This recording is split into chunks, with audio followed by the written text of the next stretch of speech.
Well, it's just me here in the studio at the moment. Iain's been taken ill and he's at home, so guess I'll maybe just do, I don't know, radio call-in show or something like that. All the interns have been sent home. Just me, yeah.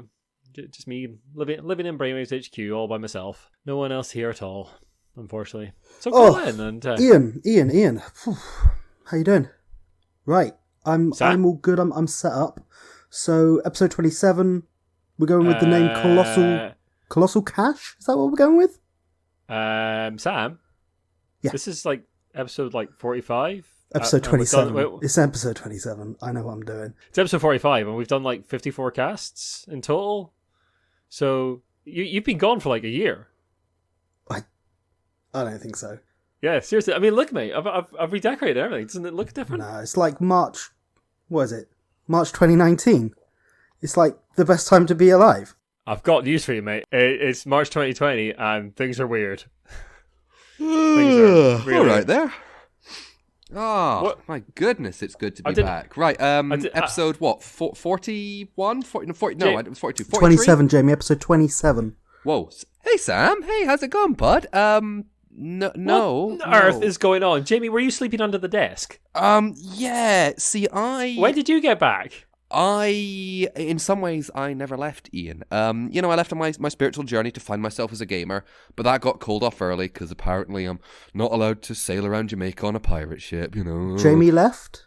Yeah. Was this after the party we had? Yeah, this was couple of weeks ago. Sam, yeah, I mean, it's episode 40. Well, no, I left. It was 42, 43. It's episode 27 this week. No, it's episode 45, guys. Seriously. Look, the counter on the wall says so. Oh, that's what that big counter is. I wondered what that was. Where have I been? Yeah. Where have you been, Sam? That's the question. I mean, the last time I heard, you were going down to the cellar to fight the beast. Yeah. That took a couple minutes, and I just walk back through.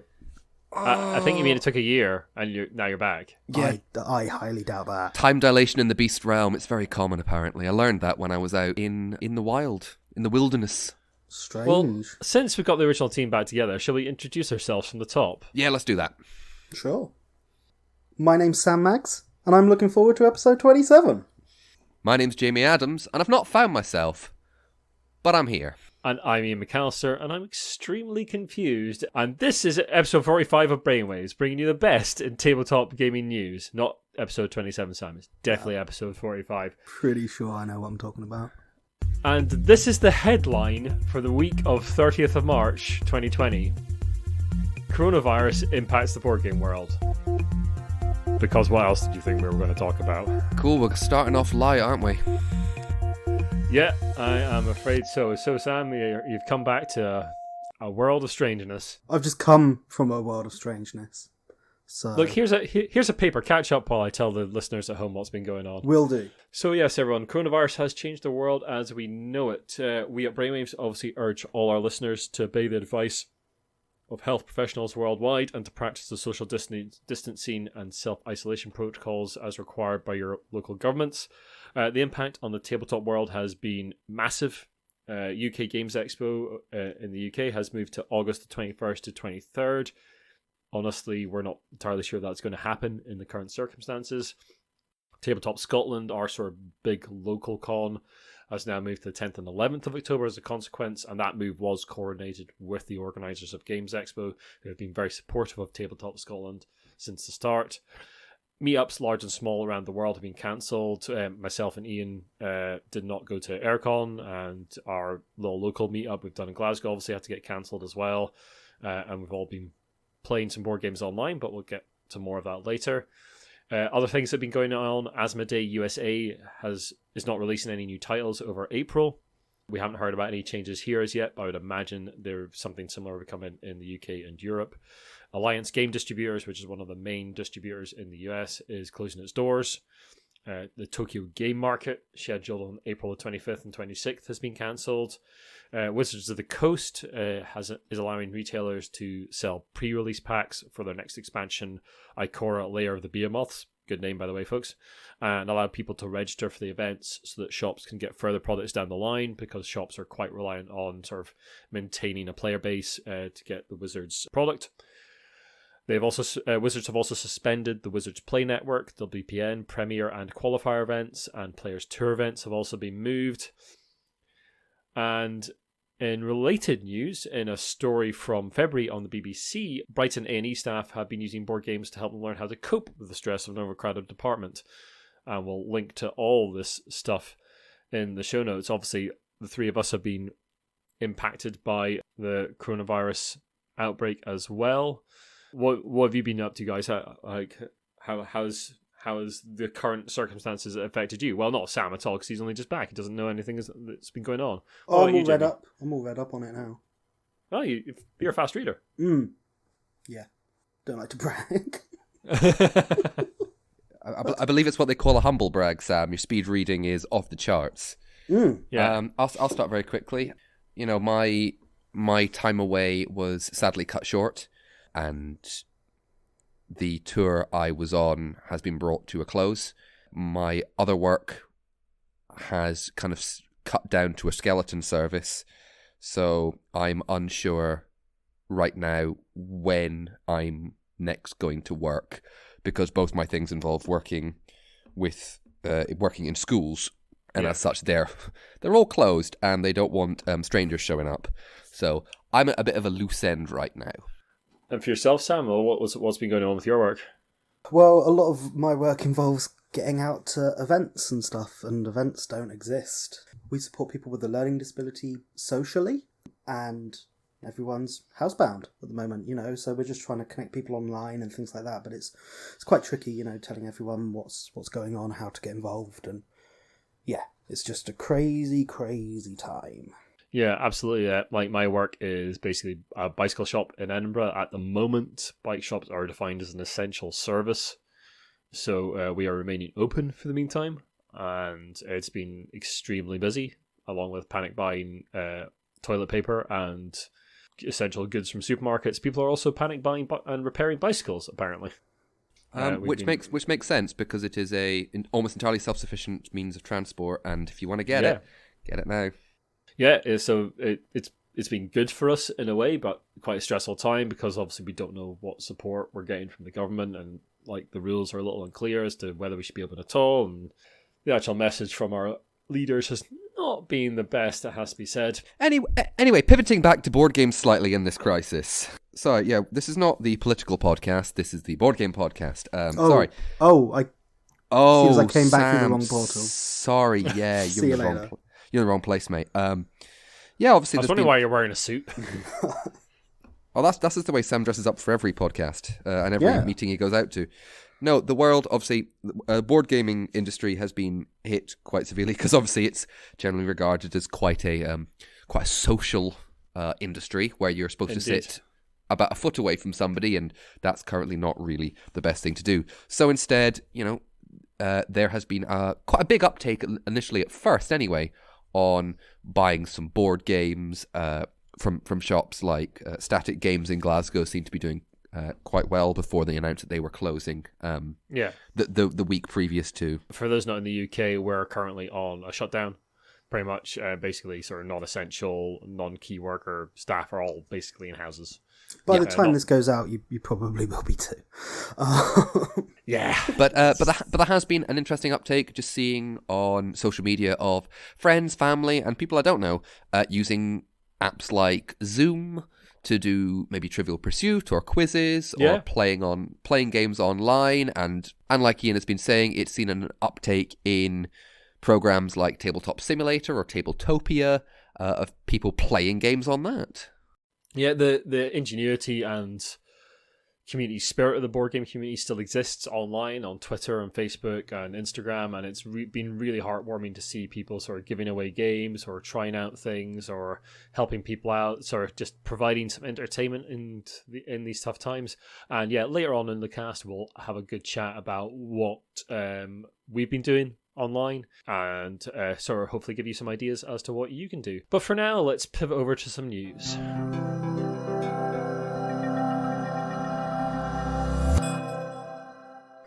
Yes, we've actually managed to grab ourselves some news that is still going on. That's maybe slightly older, but it's still important.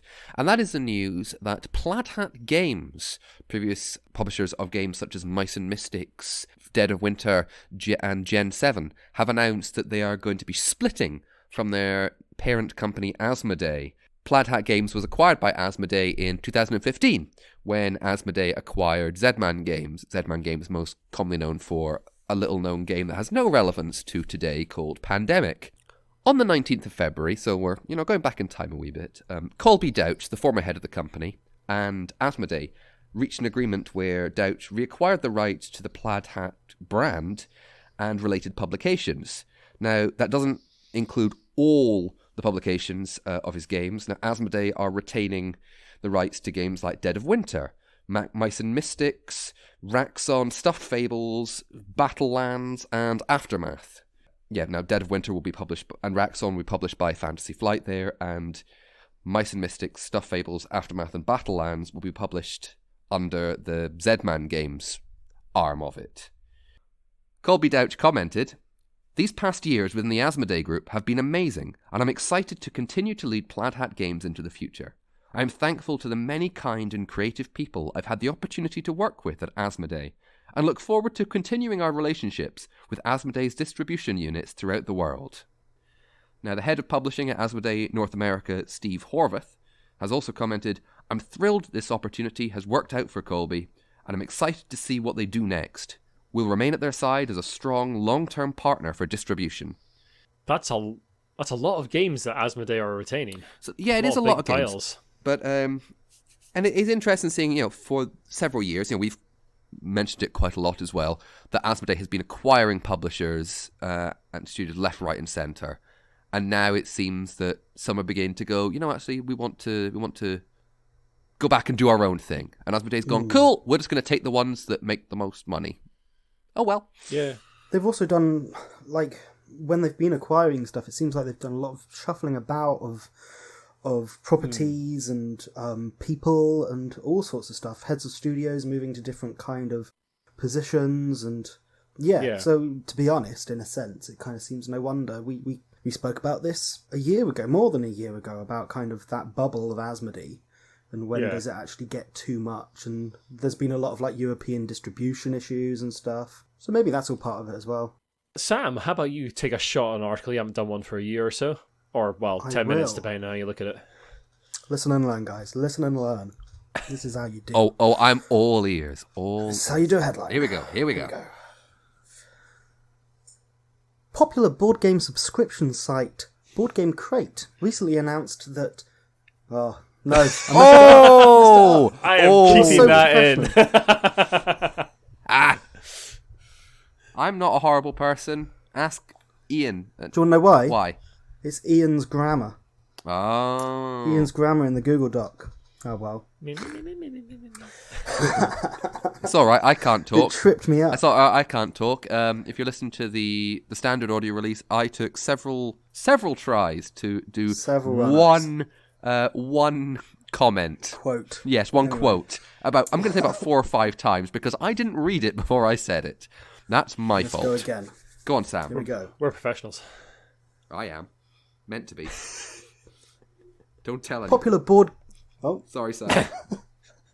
Popular board game subscription service Boardgame Crate recently announced that their March 2020 crate would be their last. So, yeah, board game subscriptions. And we've seen this a lot, actually, with, I just think, subscription boxes in general. I know either earlier this year or late last year, Loot Crate announced that they were closing their doors, and they were probably the first one of that kind of geeky kind of, you get a box in the post every month. Who knows what's inside? I've never really seen the appeal, but obviously enough people did. You could get subscription crates for absolutely anything, you name it. Cheese Toasties, that was one of them. Maybe still is.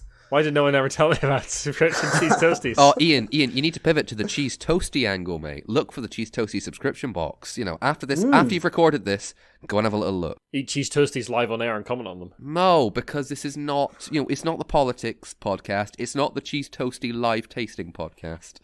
But it could be. It could be. Is this not the cheese toasty live tasting podcast? Sam, mate, you need to keep going. Wrong door. I came in through the wrong portal. You did, man. So, writing on their Facebook page, Board Game Crate said, "It's with great sadness that we must announce our March 2020 crate will be our last. After almost 4 years serving the board gamers of the world, and after over 10,000 crates we have individually picked and packed, we're sadly closing our doors." So yeah, essentially they used some software, I don't know if they've ever gone into detail about how they do this, to basically predict games for people. That you input what kind of games you like, what games you already have, what you might have played in the past, and then you'd get something through your door every month, or I think however regularly you set those intervals to be, that kind of met your tastes. And it was obviously a very, very popular service, but probably obviously not popular enough, unfortunately, for those people who did enjoy it. Like yourself, Sam, I never really fully saw the appeal because they were relatively expensive subscriptions and they're about the price of like a board game. No, exactly. If it's £40 a month that you're spending on something that you don't know, I think the Unlucky Frog had a good relationship with them. Cool. And they enjoyed the games that they got through them, and they got some interesting surprises that they went on to review. So yeah. Yeah. No, I was always interested in possibly doing it as like a one-off thing, just to see what I'd get. But I've always found games to kind of be very hit and miss as to whether, like, I might enjoy sitting down playing something, but doesn't mean I necessarily want to buy it or have it in a collection. Yeah, totally. So, yeah, it was just wasn't for me. Board Game Crate have said that their prediction software could make an appearance in other projects over the course of the next year or so. But yeah, there's been no word from them since. Yeah, and talking about companies reducing their output, Calliope Games are reducing their distribution roster. Now, Calliope Games are the makers of Suro, amongst other games, and it's slashing the number of US distributors that it deals with. They're only going to be using ACD distribution, Alliance Game distributors. Well, obviously not right now because Alliance Game distributors are closed down, as we talked about at the top of the cast, and Publisher Services in the US, and then Universal Distribution in Canada. And the reason I picked up on this story is that the president of Calliope Games, Ray Wares, said that tightening up our distribution channel and having the support of the industry's leading distributors will allow us to combat the counterfeit issue. Now, for those who haven't been paying attention to this kind of story that's been developing over the last couple of years, there's basically quite a interesting and big problem with counterfeit board games, especially through sites like Amazon, where what basically happens is there are some companies that are putting out counterfeit product, like counterfeit copies of like Pandemic Legacy Season 1 was a big one, if I remember rightly, and other sort of other big selling games. Terraforming Mars was one I remember. Terraforming Mars was one. Yeah, I remember talking about that. Though I'm not quite sure you could see the difference in the product quality. Ooh, burn on Stronghold Games, and Stronghold Games will laugh in your face with all the money they have made from it. That is true. But anyway, yeah, so what happens is that when Amazon warehouses something, they warehouse all the same item in one place. So it means that items from different distributors can get smushed together. And then even if you're buying from like a legitimate company who had legitimate stock at the time they put items into Amazon's warehouse, you still might get a counterfeit product. And Christian Peterson, before he left FFG, spoke quite well about this. We'll put a link to that in the show notes. And it's been a big problem over the last few years where companies have been getting angry customers contacting them about games that don't live up to the standards they thought they should, and it turns out they're counterfeit, and it's a real issue for the industry that's trying to tackle. I think we've talked about this before on the cast. As the hobby grows, we're bound to see people try and cash in on it a little bit and try and like maybe basically scam people a little bit. It's an oddity, isn't it? It's a strange thing that you wouldn't normally think about in counterfeiting and stuff. Yeah, absolutely. It's like, why wouldn't you counterfeit? People do counterfeit technology and that kind of thing, but counterfeiting board games seems like quite a complicated process. Quite a lot of bits to counterfeit, and minimal return on that as well, because it's got to be relatively like counterfeiting a mobile phone. Probably going to get a lot more sales than that of a board game. Anyway, Jamie, we've got some awards news, which you always love. Yes, it's award season, rumbling round the mountain again. That mountain that we call the year. Now, the Origins Award nominees are up on the Origins Award website. It says on the Origins website that the nominees will be available to demo and be on display at the Origins Award Fair, which is going on in June in Columbus, Ohio. Whether or not it does go on in June remains to be seen. But if it all goes ahead, The awards will be presented on Saturday the 20th of June, so which are category winners, fan favourite, and game of the year. Now, there's about 10 categories this year. The usual ones: board games, card games, miniatures games, game accessories, role-playing games, as befits the Origin Awards. But they have seen some diversification, if I can use that word, in the categories. In that, I believe for the first time we have categories for digital adaptation, historical games, and historical minis. Now, to give you some idea of what some of those are, the nominees for the digital adaptation category are Cutthroat Caverns, Mystic, Raiders of the North Sea, Through the Ages, and Suro VR, which links back to Calliope Games, who Iain just talked about. The historical games category has Conflict of Heroes, Storm of Steel, Pandemic Fall of Rome, U-Boot, the board game, and Watergate. And historical minis is two different things by Osprey Games under the Bolt Action license. I know, Iain, when we were looking at this, you were a little bit, it's too many categories. I think it's especially noteworthy for the digital adaptation that we're, it's acknowledging how much the digital market, and especially now, how much the digital market is having an impact on the board gaming hobby. Yeah, I predict 2021 award season, we are going to see a raft of digital nominations and new categories and that kind of thing from a variety of awards companies, because they will not be able to ignore the impact that digital is having right now on things like just awareness of their games, sales of their games. It'll just be impossible to ignore at that point. And I know I've had a few friends who are a little bit anti sort of like digital adaptations of board games, and I can understand the points they were making about that, but have now sort of pivoted under the current circumstances to like embracing things like Board Game Arena, Tabletop Simulator, that kind of site that are adapting board games for the digital environment. And we'll be talking about that shortly, about like how you can sort of play games online and what we've been doing and what that means for the future of the board gaming industry. Just as you were saying, the situation changes, and you if you're not able to play board games with other people, you'll have to try and turn to other markets that you might not have been a fan of previously. Have to try something out to make it work if you want to continue your passion. And I'm happy that we've seen an uptake in people playing these board games online together. Indeed. Well, Sam, while you've been away or not, depending on your perception of time and space, we put together a proper brainstorm studio. You want to come through to the big boardroom table? Sure.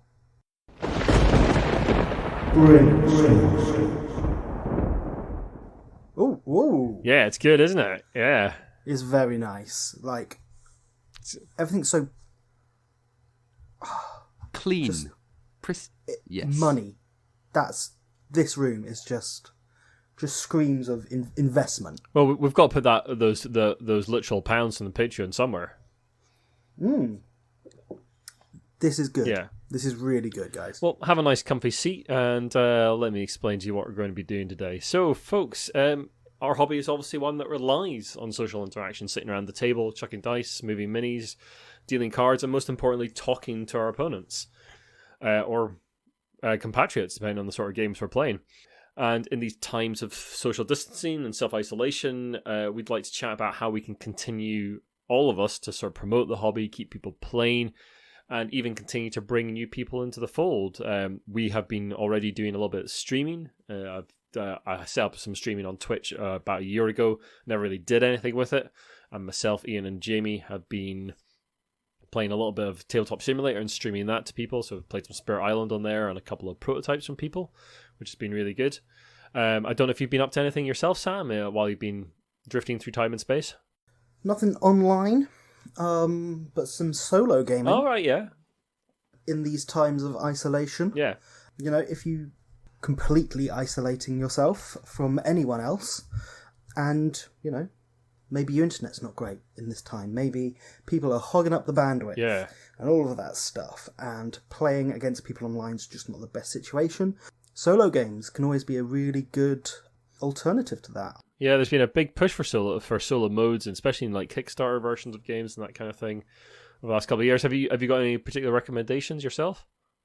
So my humble patronage to Fantasy Flight Games, I've been enjoying Marvel Champions. All right, yeah. Managed to find the packs that are currently out online, because again, distribution issues in shops just don't have them. And yeah, been really, really enjoying that. There's a lot of flexibility in the game that I really, really enjoy. Cool. It plays relatively quickly for that kind of thing. Yeah. I think it's a simple adventure card game. I just find it really good fun. Me and my partner have also been playing some Warcry. All right, yeah. And I've been painting quite a lot. It's all tabletop related, I suppose. I've seen a few people going like, well, I'm isolated now and I've got all these great minis to paint. Yay! Yeah.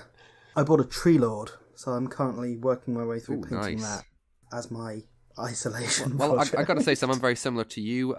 I bought myself some Warhammer, some Age of Sigmar stuff, because I've been playing a lot of video games. I've been playing a lot of Warhammer Vermintide and Warhammer Total War Warhammer. Very nice. Other games companies are available. Other games companies are available, absolutely. Yeah. And I don't other think other there miniatures are. games are available. I just happen to be on a bit of a Warhammer fantasy kick right now.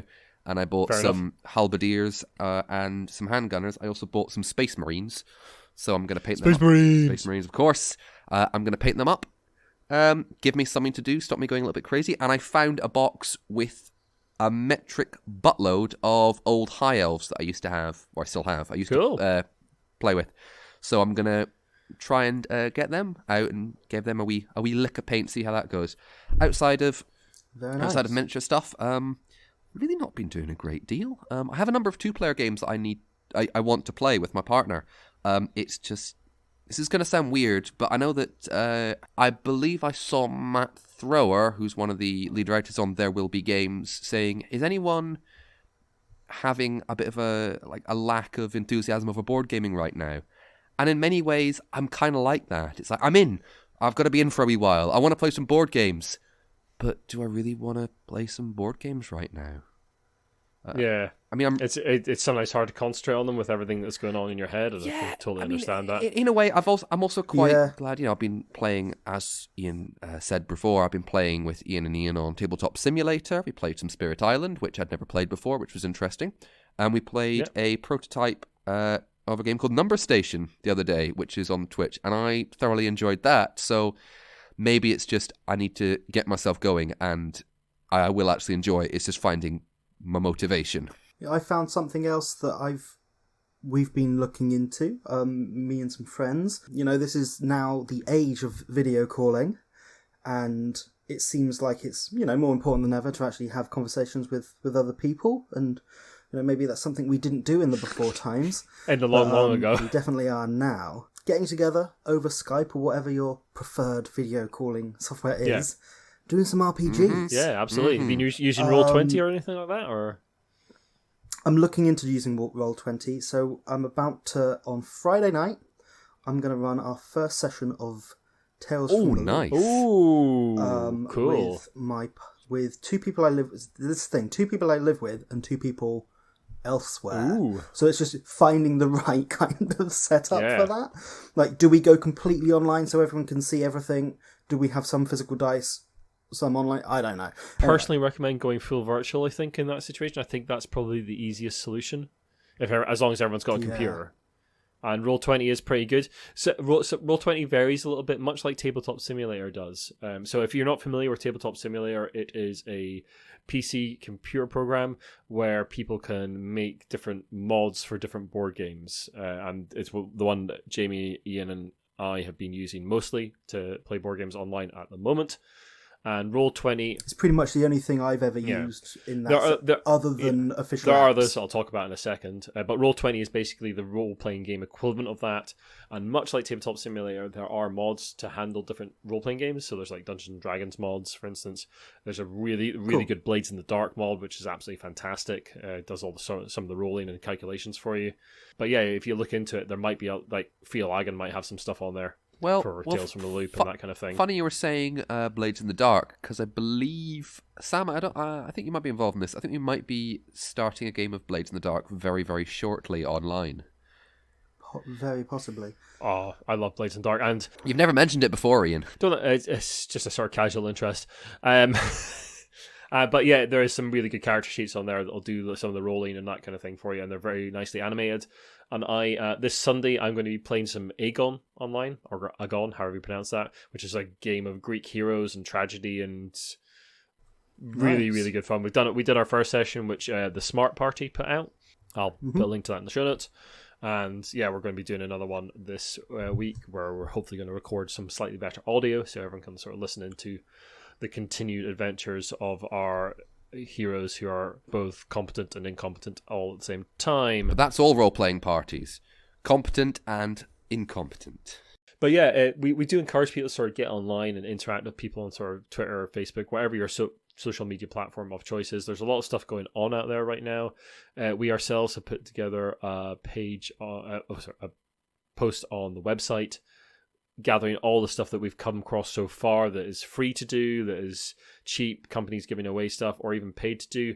And during these times where companies, smaller companies especially, are struggling, if you do have a little bit of spare money and have been after a particular game for a while, now is the time to support those companies. Like, give them a dollar or two here or there for a PDF, that kind of thing. There's a load of free stuff out there to do, so check out our page for that kind of stuff. We'll be linking to other lists that people have been putting together as well. And our very own Iain, not this one, Iain C, who sadly is not with us this week, has put together a hashtag, if you will, hashtag IsolationCon. Yeah. So that's what we're kind of... We asked him we asked him very politely, and he said we could use it. So we are trying to spread the word through here and as far as we can. Yeah, and we've got a little Discord together as well. So Discord is another one of these sort of like video chat and messaging services, specifically sort of game focused. And it's what we're using right now to chat to each other. We think it's really good, and you'd be welcome to come and join us in the Isolation Con Discord, which again, there's an open invite to that on the page on the Giant Brain. And we'll link to that again in our show notes and sort of on Twitter and Facebook fairly regularly to try and get people to come along, arrange games and all sorts of things. There's lots of things you can do out there, folks, right now. You can get together, you can play board games online. We know it's not ideal. We know that people love the physicality of board games. We do too. But at the moment, we just can't do that right now. Can't do it. Yeah, like Sam says, there's some solo stuff out there, and a lot of people love solo gaming. I'm not as big a fan. I tend to play computer games when I'm playing solo, but I can totally get behind people who are doing, and there's loads and loads of stuff online. And if you have any trouble getting online, or you're not sure how to use things like Tabletop Simulator, Tabletopia, Board Game Arena, hit us up online. We'll try and help you out. We'll try and teach you where we can, and we'll give advice where we can. We're all in this together, and we'd just like to help out and bring people together. Maybe bring some new people into the hobby as we go as well. Who knows?